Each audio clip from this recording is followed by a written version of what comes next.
the dead have no rights civilly, and so you can have last wishes and make all your plans, and if your family doesn't want to do it, they don't have to do it. There's no consequences, um, civilly. But you can make it easy for them. You do the planning ahead of time. You communicate your plans, pay for your plans.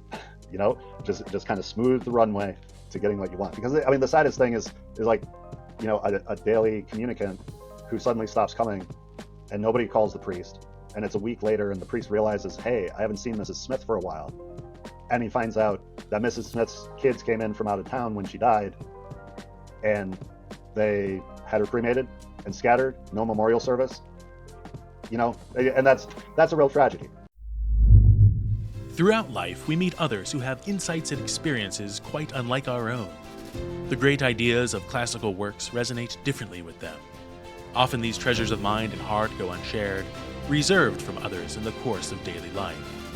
But what if we took the time to have those conversations, to sit down and recall those thoughts, those impressions upon us that moved us along our path? Why then, we would no longer be alone, and at least for one shimmering moment, someone else could see the world through our eyes. I give you the Confederal Reserve. Welcome to the Confederal Reserve, presented by BetterPears. I am your host, Dr. Jason Fugikawa. The Confederal Reserve is a show that connects old friends, that is, Confederates, to discuss the ideas and classical works that have shaped their lives and worldviews. Before we get going, I invite you to like this episode, subscribe to the BetterPears channel if you have not already. If you would like to support the work of BetterPears with your Federal Reserve notes and receive fractional gold in the mail each month, please follow the link in the description to our crowdfunding program, BetterPears Leaves.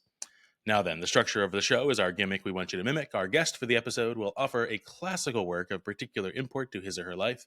What ensues is a conversation that uncovers insights and offers new perspectives on old works. It is a conversation between friends, which is the building block of the cultural renaissance that BetterPears seeks to foster. Our guest today is Damian Lenshek.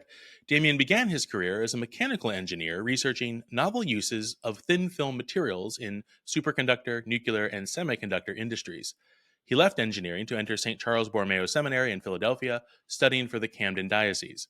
Discerning that he was not called to the priesthood, he earned an MA in theology at Ave Maria University and pursued a PhD at the Catholic University of America. He then applied his engineering and theology background as Director of Operations at Catholic Distance University and then as Director of Development for the Augustine Institute before being appointed Director of Cemeteries for the Diocese of Madison in 2019. He now oversees 350 burials each week at 4 cemeteries and serves as consultant to 125 parish cemeteries. He assisted in establishing CatholicBurialTraditions.org for the Catholic Cemetery Conference, where he is a member of the Technology Committee. He is president of the Wisconsin Alliance of Cemeteries. It is my great pleasure to welcome our guest today on the Confederal Reserve, Damian Lenshek. Welcome, Damian. Thank you, Jason. Nice to see you. Very good. And we get right off to our kickoff question. What is your vintage work and why is it so important? All right. Well, so I wanted to talk about the Book of Tobit, which has become important to me because 5 years ago I found myself appointed director of cemeteries, and I had no experience running cemeteries before that, and so there's the business aspect of it, but that's not really what gives you the rationale, and so I knew that burying the dead is a corporal work of mercy that the Christian Church has long venerated and practiced that, and I wanted to know more. When I go to the Catechism, it talks about the corporal work of mercy, and there's a footnote to Tobit, and so I had read the Book of Tobit, but took the opportunity to brush up on it, and sort of with the new eyes of being responsible for burying people. Oh, and I should say there may have been a typo in my bio. It's 350 burials per year. Okay, so good. Yes, yeah. Thank you for the clarification. That's really busy. Wow, that's a lot. That's right. So we do about one burial a day, all told, and that's enough. That's enough for us. So it seems like most of the corporal works of mercy are found in the words of Jesus. And so burying the dead, interestingly, is the only corporal work of mercy where the reference is to the Old Testament. And, and so when you think about the Christian burial tradition, the Catholic burial tradition, it's really rooted in Jewish burial.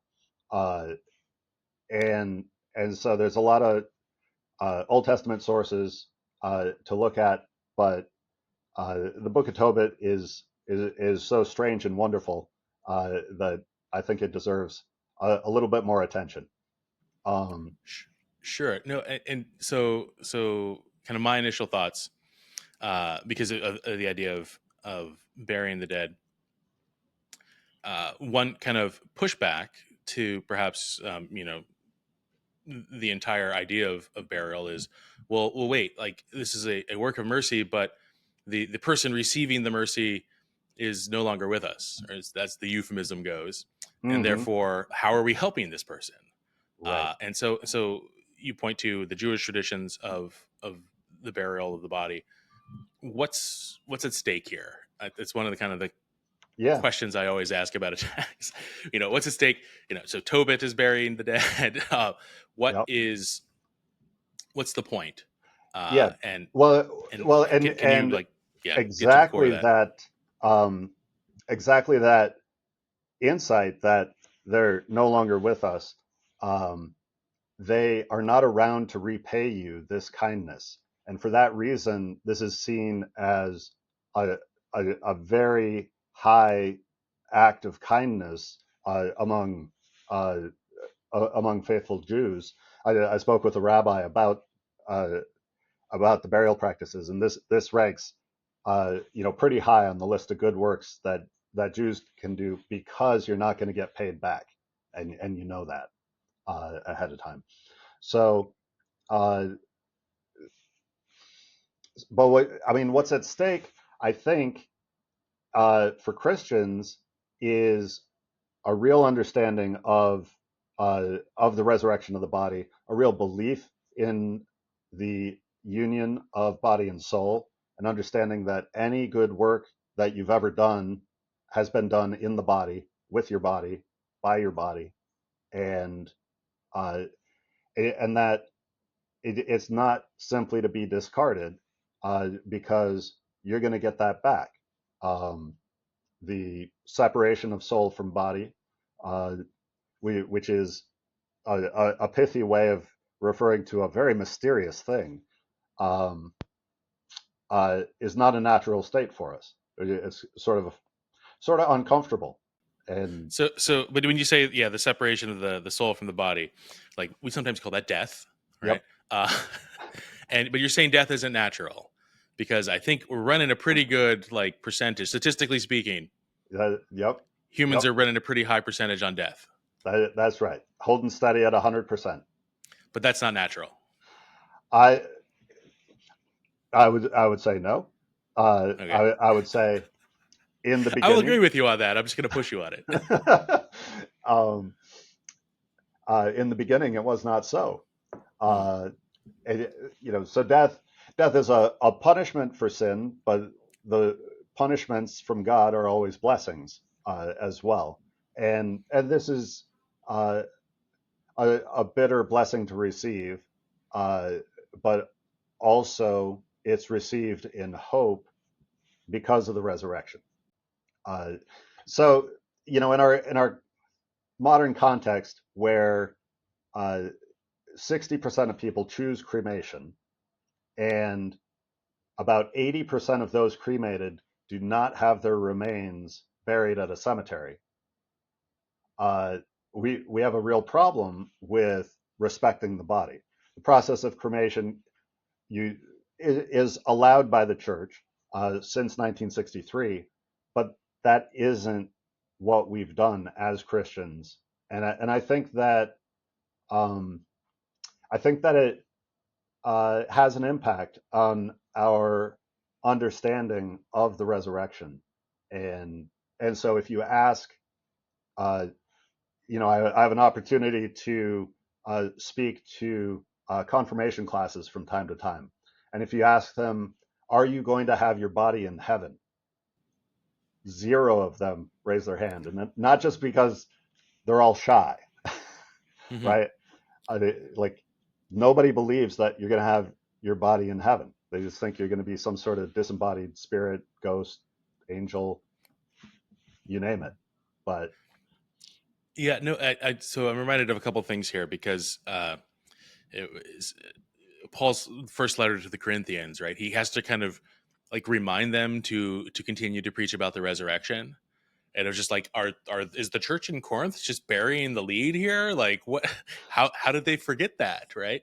mm-hmm, And yet, it is I perhaps so the death is so real.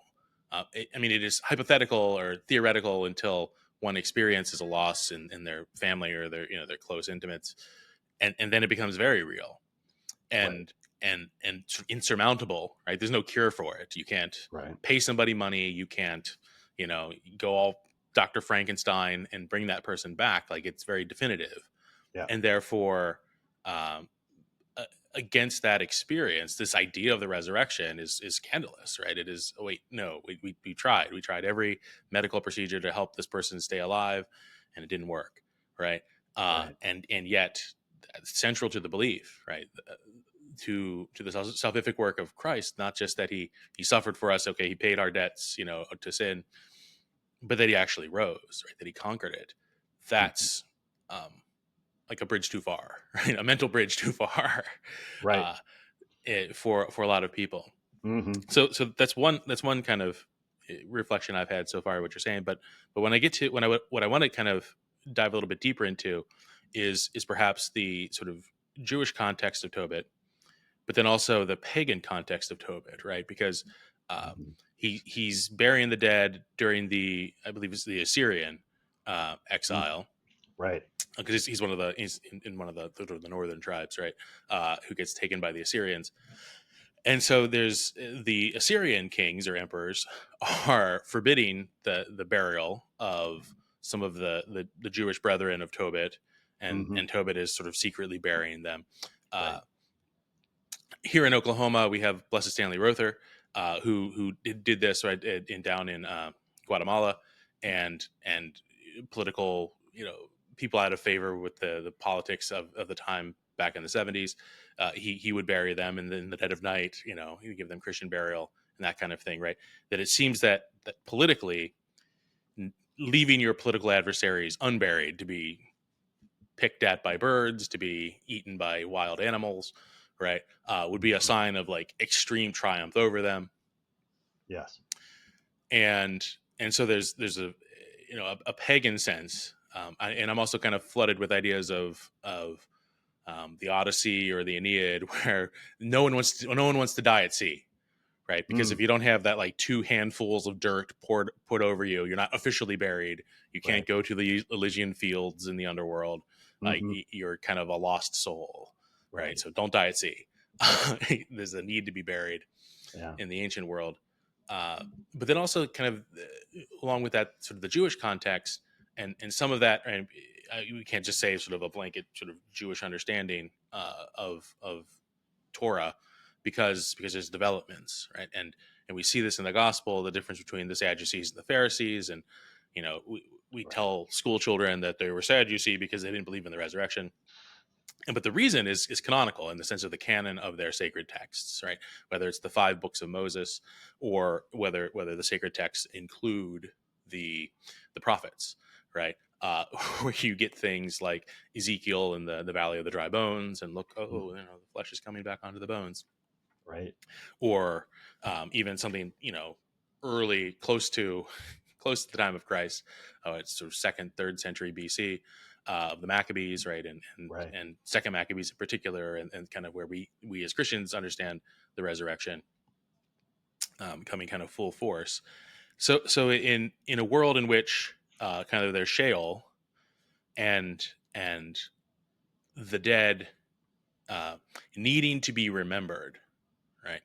mm-hmm, Um, that you name your descendants after your ancestors so that you remember your ancestors, that they continue to exist, that when they leave our memory, uh, because because there's no promise of resurrection yet in the history of salvation, right, in the divine pedagogy, then Hmm. there's this question of whether they continue to exist if no one Right. remembers them. Yeah. And so burial is that a place one can visit, right? Hmm. And when you read Genesis, when you read, you know, the Old Testament of like people going to burial sites, right? And then it's Yeah. a way of once again reminding us of that person. Right. So those are kind of some random thoughts that are floating through my mind. Do you what I find interesting is that they would the pagan, you know, ancient pagans, modern pagans, if they are burying the dead, uh, but then the Jews of the Old Testament, particularly in the context of Tobit, and then also in the Christian context, there is a desire to bury the dead or the use of burial as a political kind of advantage, right? There's Hmm. an importance ascribed to it, Right. and yet they're doing it perhaps for different reasons. And then maybe how does the modern context, sort of not anti-burial but just sort of apathetic towards burial, kind of Hmm. fit into that? Right. Right. Just thinking about um, having a place to visit. What one of the things you see today is, one of my neighbors, 70 years old, her husband died, she had him cremated, not buried. So he's in her home, which means that his brothers and sisters, if they want to visit him, they have to go to his wife's house. And, you know, probably they have a good relationship, but maybe sometimes they don't. So there's a very practical aspect to having a public place to go uh, to remember the dead. Uh, so that's uh, one thing I consider, or those families, so many of them that scatter uh, cremated remains, which are not ashes, by the way. Those are pulverized bone fragments, um, and and so when we talk about respect for the body, you you you wonder, how does pulverizing the bones respect the body? You could say it's just accelerating the return to the dust, but I think there's a difference between allowing nature to take its course and actively accelerating it. Similar to organic leaves, which provide the energy to grow delicious pears, BetterPears Leaves allows monthly supporters of $12 or more to support the ongoing work of BetterPears and also opt to receive a monthly goldback in the mail as our gift to you.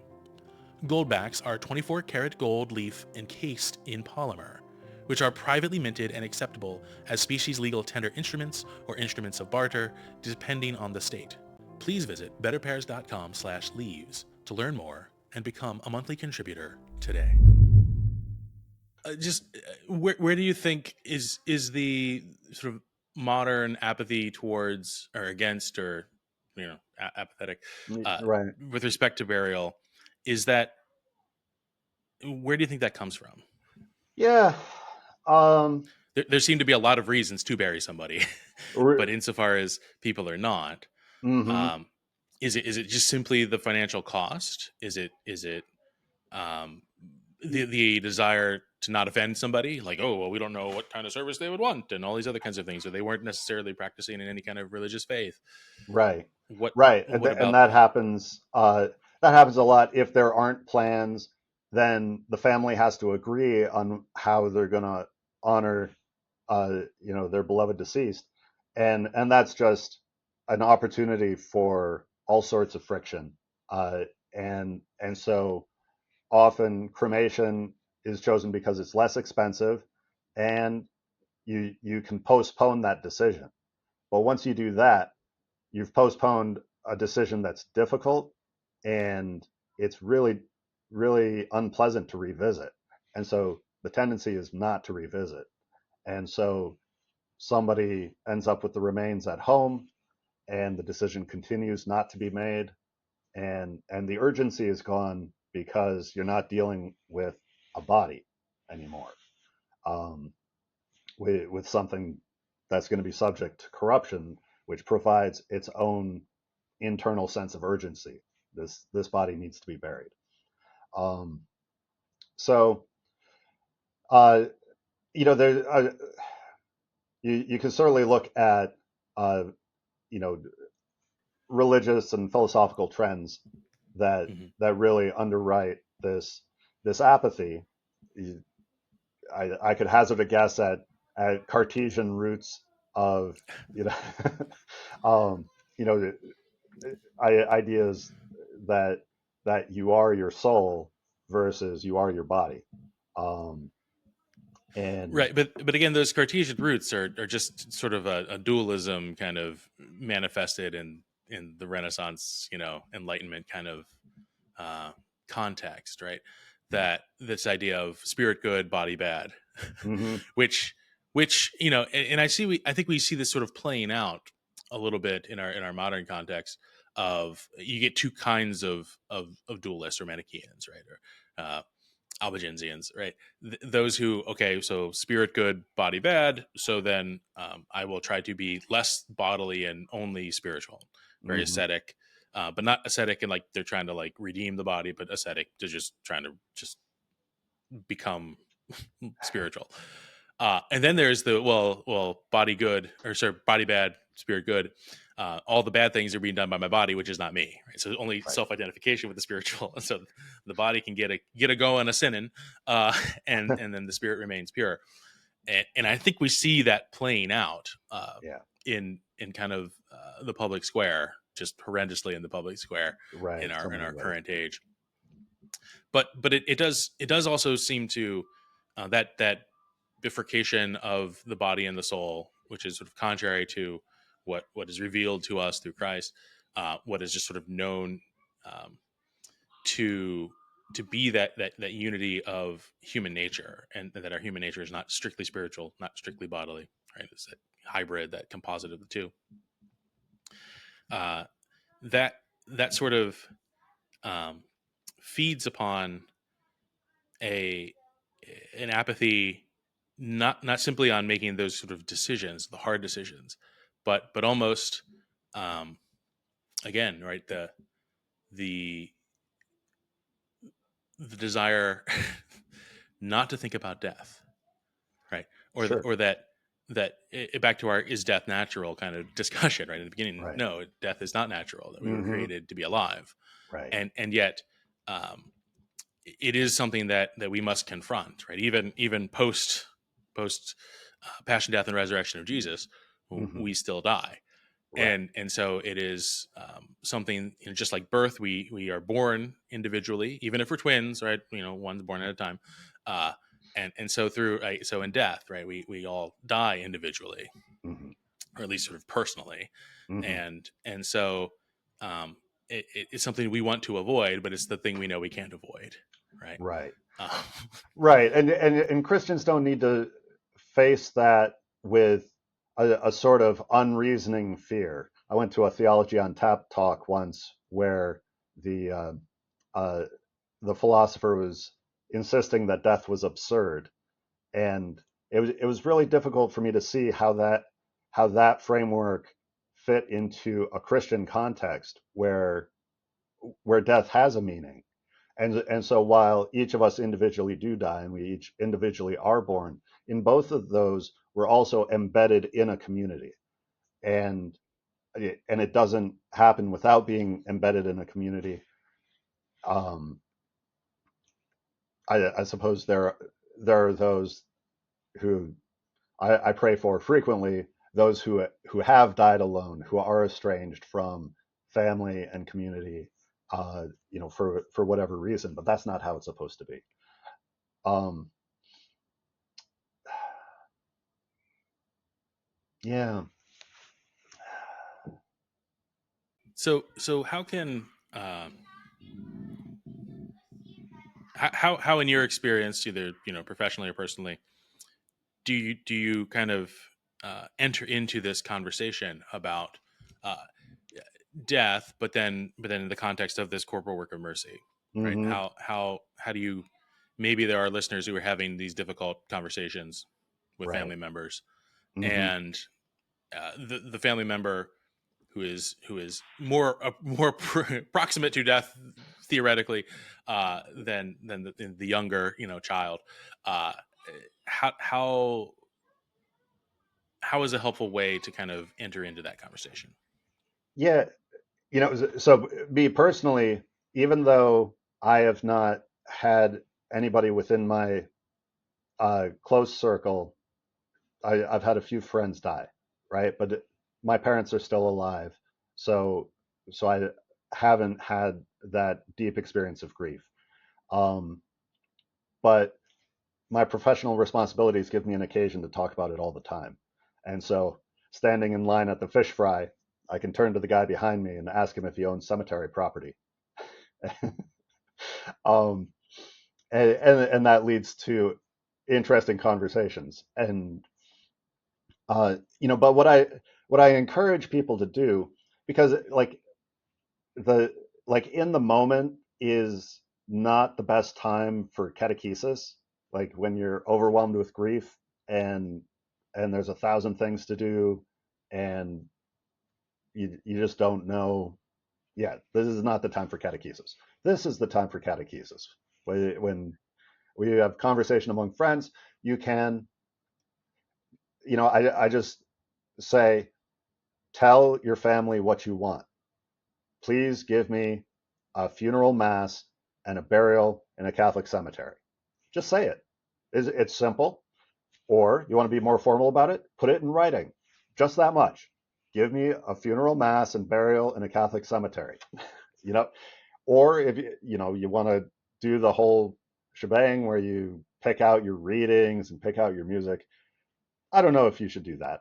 You can do that. Some parishes we'll put those plans on file, and it'll save some arguments among your survivors when the time comes, and so maybe that's a kindness to them ahead of time, and it's also a way of uh, there's the dead have no rights civilly, and so you can have last wishes and make all your plans, and if your family doesn't want to do it, they don't have to do it. There's no consequences um, civilly, but you can make it easy for them. You do the planning ahead of time. You communicate your plans, pay for your plans.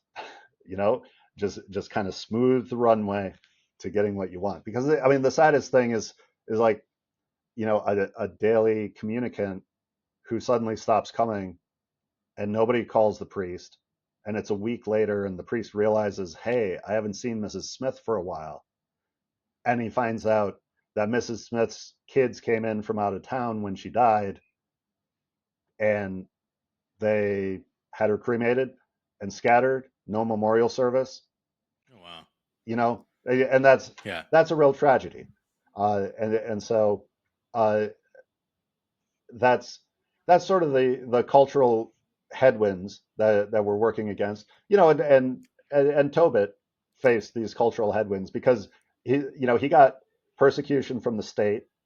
He got laughed at by his neighbors. He got pooped in the eye by birds, right? Even The nature was sparrows. against, right? No, Yes. no Don't good sleep with deed your head goes uncovered unpunished. outside. Right, right. um, so, uh, really, uh, to anybody who's listening, read the book of Tobit. It's hilarious and wonderful, it, and just food for a lot of thought. Um, and Yeah, no, but along those lines, like one of the jokes I've had teaching sort of traditional college students is what I would always call like the justice of Thanksgiving dinner. I don't know Mhm. if I've ever told you about this one, right?